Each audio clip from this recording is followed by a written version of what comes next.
Punya saldo 1M baru boleh nikah? Yang benar, kita bahas di video ini.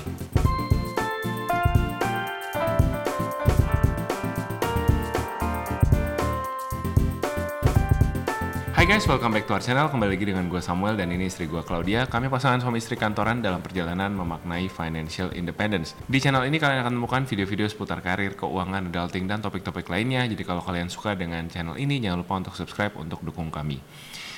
Oke, beberapa minggu yang lalu viral sebuah video di TikTok. Ini video lengkapnya ada di description di bawah ya. Tentang seorang perempuan yang ditanya temannya. Mereka lagi makan di cafe, lalu ditanya temannya, kira-kira untuk nikah dengan seorang cowok, kamu harus dia harus punya saldo berapa di rekeningnya gitu ya. Kemudian perempuan ini menjawab, ya gue sih realistis. Dia sebutkan angka 1M kemudian gitu. Dia butuh 1M di saldo rekeningnya. Nah, biasanya di-cut sampai situ dan di-stage. Ya, gue juga udah nge-stage video ini di Instagram. Tapi sebenarnya ada lanjutannya lagi. Jadi bisa jadi, karena ini bukan di-post di akun pribadi ya, ini di sebuah akun kayak beauty klinik gitu. Bisa jadi ini semacam alat promosi buat klinik tersebut. Lupa klinik apa salon gitu ya, pokoknya gitulah yang cantik-cantik itulah.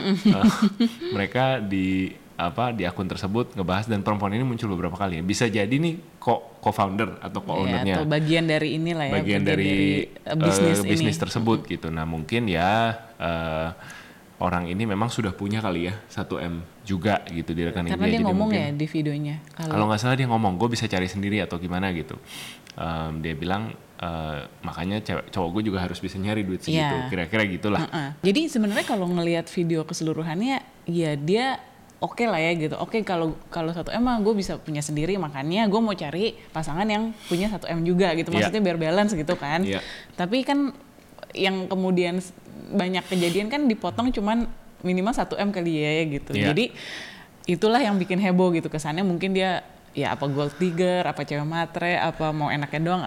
Tapi itulah yang bikin heboh. Nah, tapi ini by the way guys, ini reels ini salah satu yang viral di IG gue. Ini penontonnya pada saat video ini direkam udah hampir setengah juta lebih. Jadi seru banget.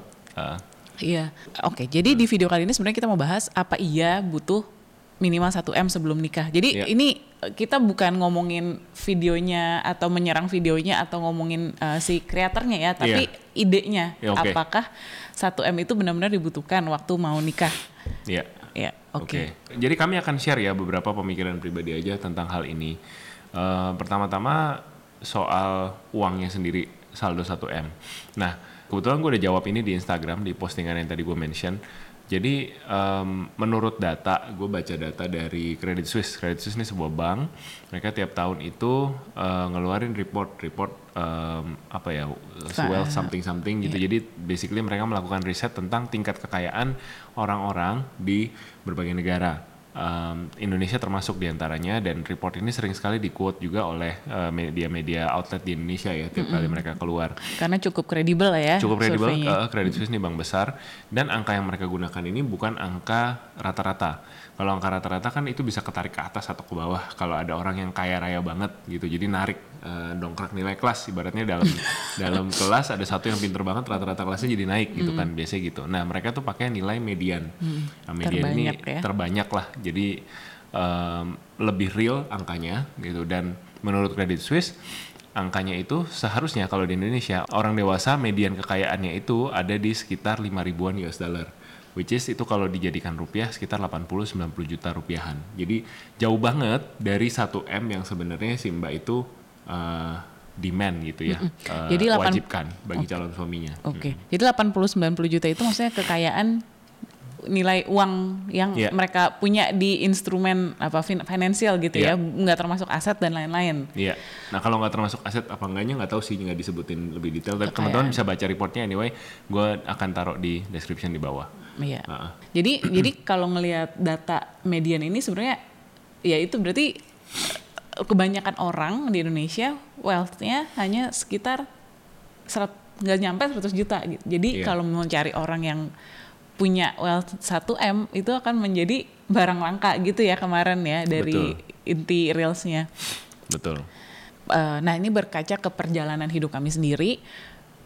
yang namanya ngumpulin 1M itu karena kami benar-benar mulai dari nol ya, nol banget, minus bahkan ya, dari yang bantuin cover utang orang tua, dari support kedua orang tua dan 2 orang adik. Dari sisi saya ya, Sam juga mungkin walaupun nggak se-ekstrem itu, tapi juga yang benar-benar nggak dikasih warisan harta apapun. Jadi dari selesai sekolah ya udah blast gitu ya. Lepas. Papa mama nggak kasih lagi, nggak ada support apapun, nggak dikasih rumah, nggak dikasih mobil, nggak dikasih modal nikah, nggak ada sama sekali. Nah, di support mungkin lebih secara non material ya, jadi diperbolehkan tinggal di rumah mereka setelah kami menikah gitu. Jadi lebih ke sana, tapi support dalam bentuk aset atau dana yang dihibahkan ke kami sebagai hadiah atau apapun itu tuh nggak ada gitu.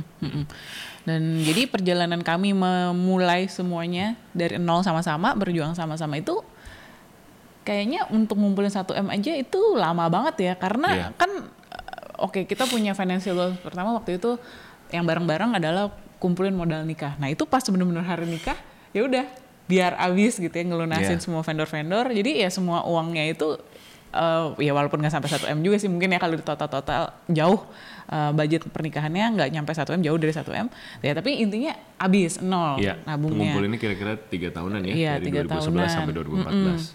Terus udah gitu dari kami nikah di 2014 ya udah nol lagi, mulai lagi nabung sama-sama 3 tahunan untuk beli rumah gitu ya. Ya terus pas beli rumah itu, pas mulai bangun rumah segala macam ya tabungannya juga jadi nol lagi.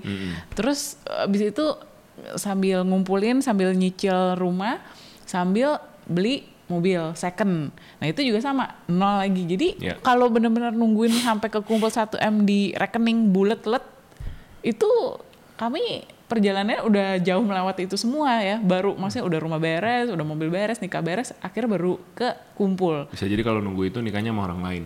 Bisa jadi kalau kekumpul 1M di rekening dulu, baru mungkin nikahnya sama orang lain, betul. Atau nggak nikah-nikah ya sampai sekarang ya. Masih pacaran atau gimana. Ya anyway, ya untuk ngumpulin 1M benar-benar dalam bentuk liquid, tabungan, investasi, reksadana, deposito dan sebagainya, bisa jadi sangat lama ya. Dan emang kalau mau, karena kan financial goals-nya ada terus ya.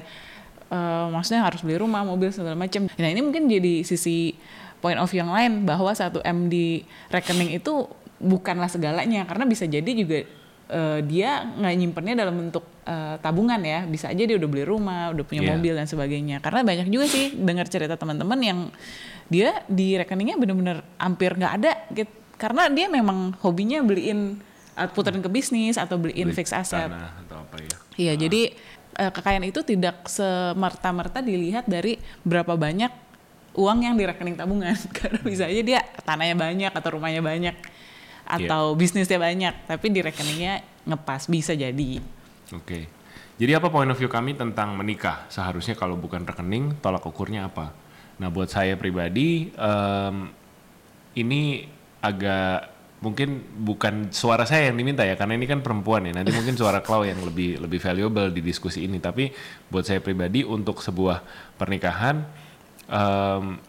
kami mulai dari nol, dan apa yang membawa kami ke sini hari ini itu bukan saldo awalnya. Ibaratnya kami dikasih modal terus kemudian usaha menggulung gitu. Buat kami berdua, yang bisa membawa kami ke kestabilan, ke kemapanan finansial sampai sekarang itu adalah kemauan kami berdua untuk sama-sama kerja keras dan hidup frugal ya. Hidup frugal seperti yang kita sering bicarakan. Ini ya jujur nggak ada hubungannya dengan kekayaan, dan apa ya, kalau namanya rekening bisa dilihat, justru kemauan seseorang untuk kerja keras ini susah nih ngelihatnya gitu kan. Jadi mungkin kegigihan, kekuatan dia untuk survive gitu. Ya, jadi mungkin ini ya karakter. Jadi pertama-tama mungkin visi dulu. Tadi kan karena saya bilang ya, kita ada sama-sama mimpi mau punya kehidupan yang lebih baik, yang lebih stabil. Nah itu kan visi. Jadi waktu memulai pernikahan ada visi yang sama dulu nggak? Karena kalau misalkan yang satu visinya adalah mau membangun kehidupan finansial yang stabil, satunya lagi misalkan mau punya yang kehidupan yang YOLO, itu agak susah nyocokinnya. Jadi atau satu pengen bisnis ya. Iya, misalkan satu pengen bisnis, jadi ada uang maunya digulung Puter ke terus bisnis gitu. terus. Sedangkan yang satu maunya iya nabung aja, nggak usah diputer-puter, nggak usah take risk. Ya jadi visinya dulu sih untuk membangun suatu pernikahan yang solid dimulai dari visinya dulu. Ya. Ini sama nggak? Ini kan kayak pandangan ke depannya, mimpinya sama nggak? Arah yang dituju sama nggak? Ya. Nah ini juga saya udah sering berikan analogi ya, ibaratnya dua orang lagi naik satu perahu, yang perahu didayung gitu. Suaminya mau ke kiri, istrinya mau ke kanan, kan nggak bisa ya kalau dayung kayak gitu, yang satu ke kiri atau ke kanan itu bisa jadi oleng atau nggak maju-maju di tempat doang, muter-muter. Jadi harus punya tujuan yang sama dan kita harus dayungnya bareng-bareng ke arah yang sama baru bisa maju perahunya.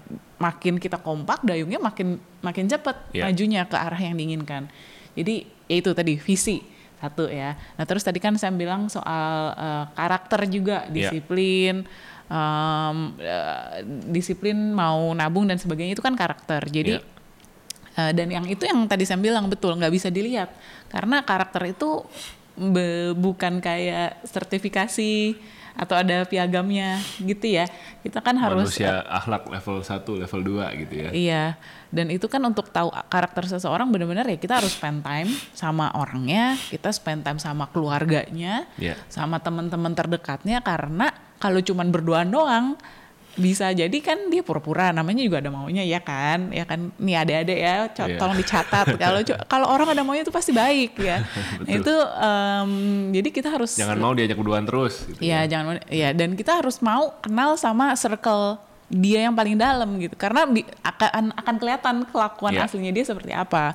Sama orang tuanya ya dia gimana, sama orang tuanya kurang ajar nggak, sayang nggak, sama adik-adiknya gimana, sama teman-temannya gimana, teman-temannya respect dia nggak, teman-temannya merasa dia orang yang baik nggak. Itu pandangan itu nggak akan didapatkan kalau kalian hanya berduaan terus. Jadi benar-benar harus kenal lingkaran yang paling dalam. Itu untuk tahu karakter. Tips dari Cici. Jadi tadi ya visi dan karakter itu lebih penting dari sekedar harta yang dimiliki. Ya jadi pengen cerita juga gimana gue ngejudge karakter Klau gitu ya.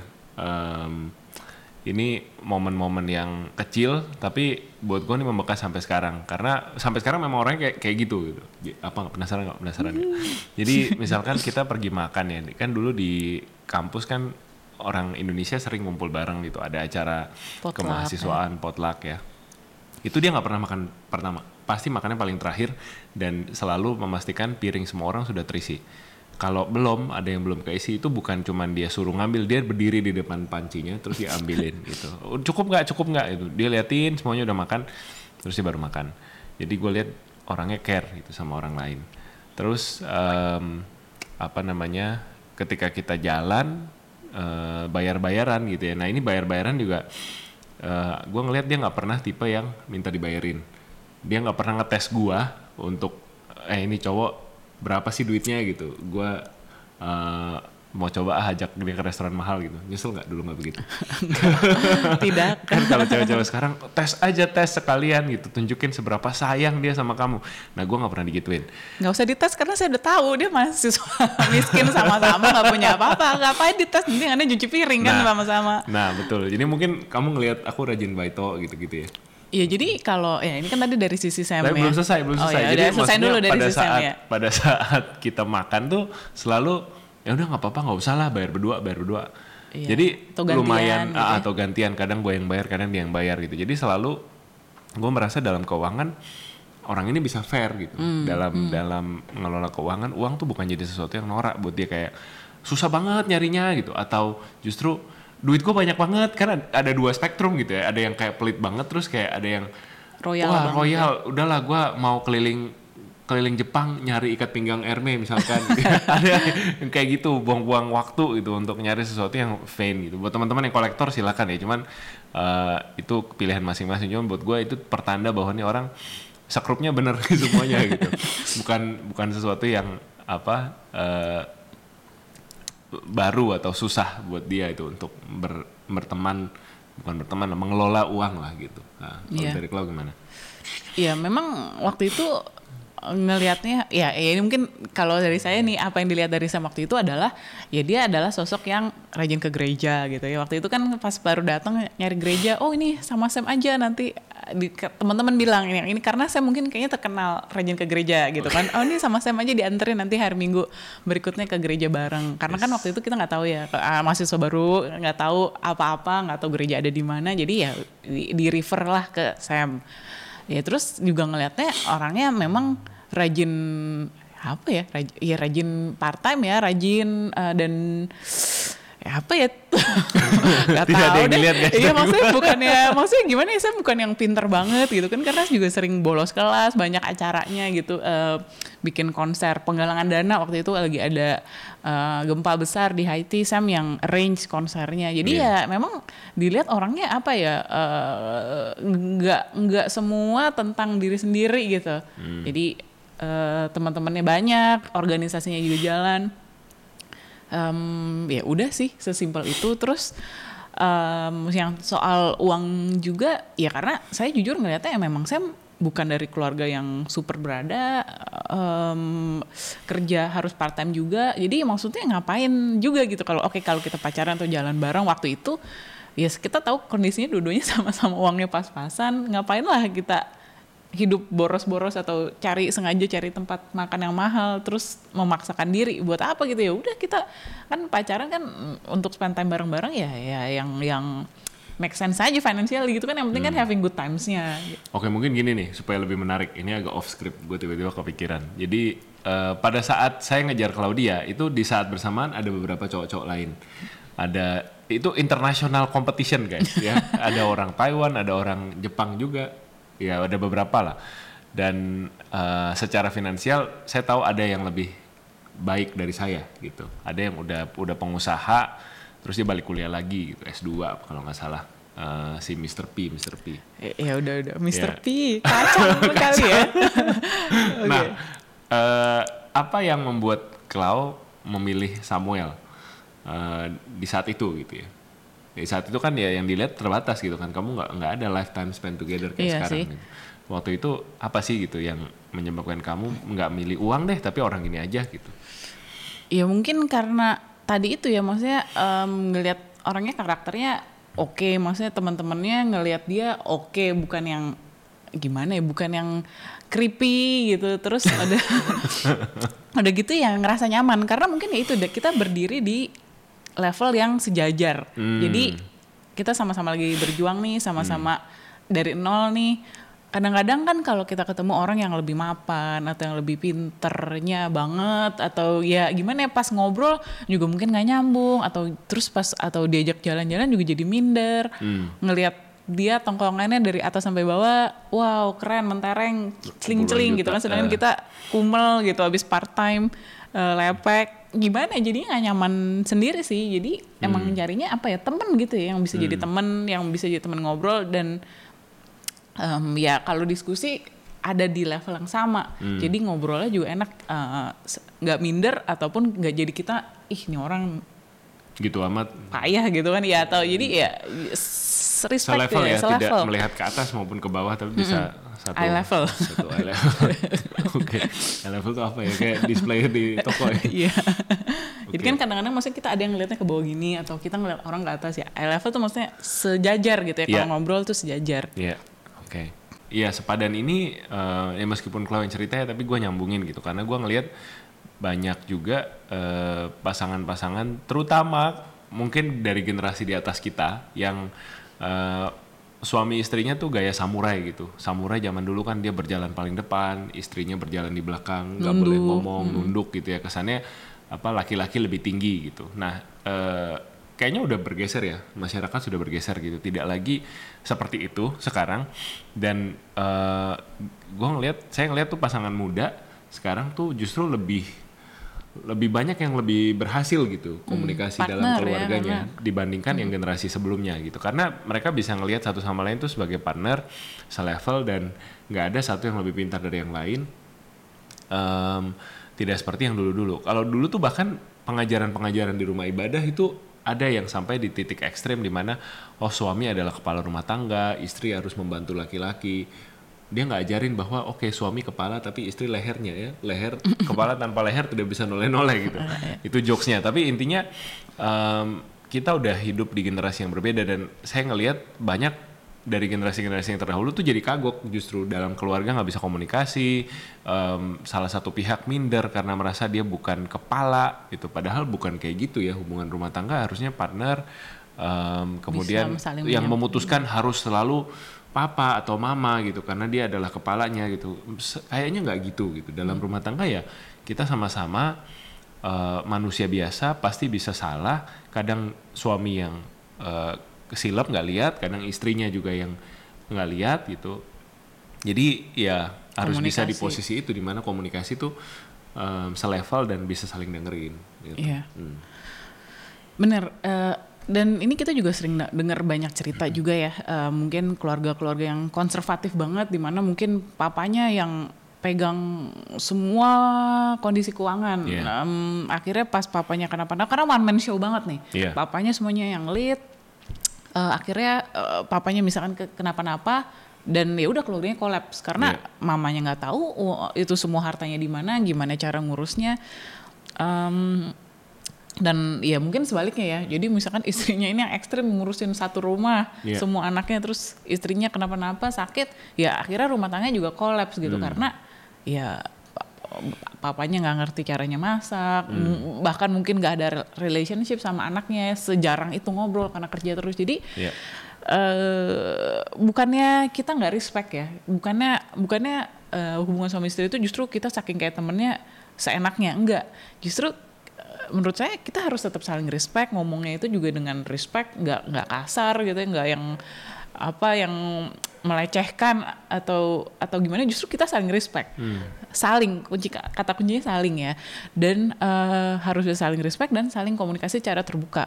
Nah ini juga penting karena kan kalau di kayak drama gitu ya, kayaknya wow pacarku tahu aku mau apa gitu kan, cuma dipikir kepala gitu kan, tiba-tiba tara gitu kan, ada dapat balon setruk gitu kan terus dapat bunga mawar di mana-mana. Itu in real life tidak seperti itu ya.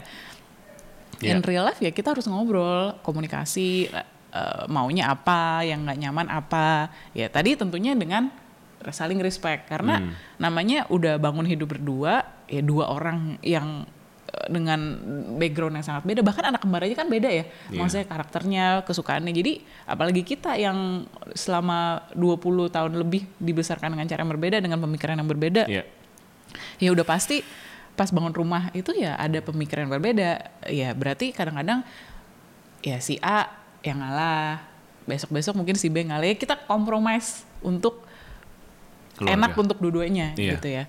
Dan yang terakhir ya komitmen kali ya. Namanya kalau kehidupan pernikahan itu ya butuh komitmen, karena ya, tadi itu kalau kita ngeliat drama-drama atau novel yang lope-lopean, ya, ciklit gitu ya, kayaknya kan semuanya wow gitu kan, yang sweep in the feet gitu, head over heels gitu kan, kayaknya semuanya berbunga-bunga, semuanya rainbow.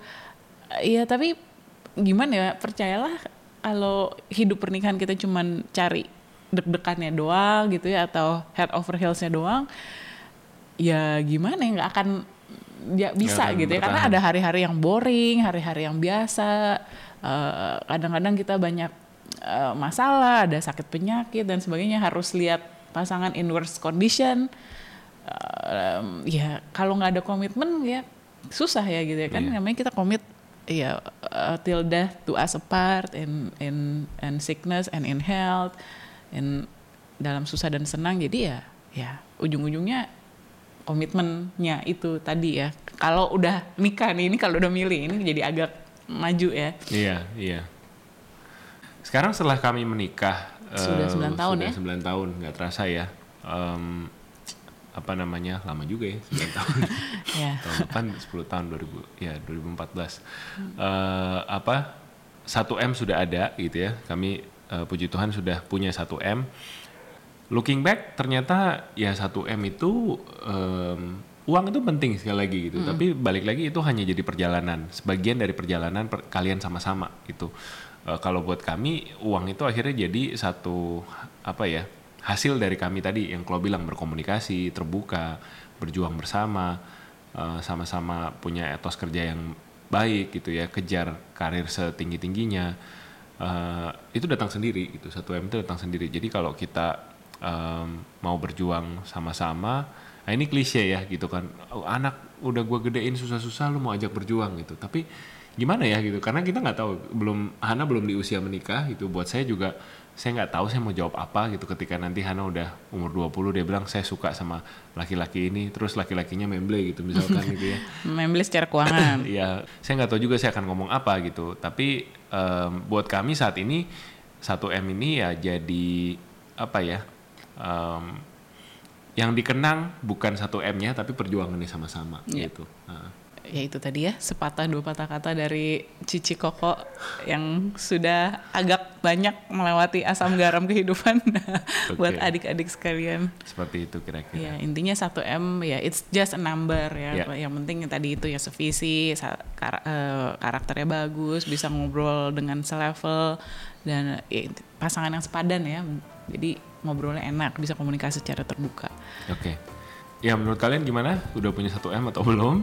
Jadi takut nikah karena belum punya 1M? Silakan share ceritanya di komen box di bawah. Iya. Atau mungkin udah ada yang punya dan mau mengiklankan diri sendiri. Saya sudah bersaldo 1M. Hubungi saya 0899. Silakan juga. Silakan.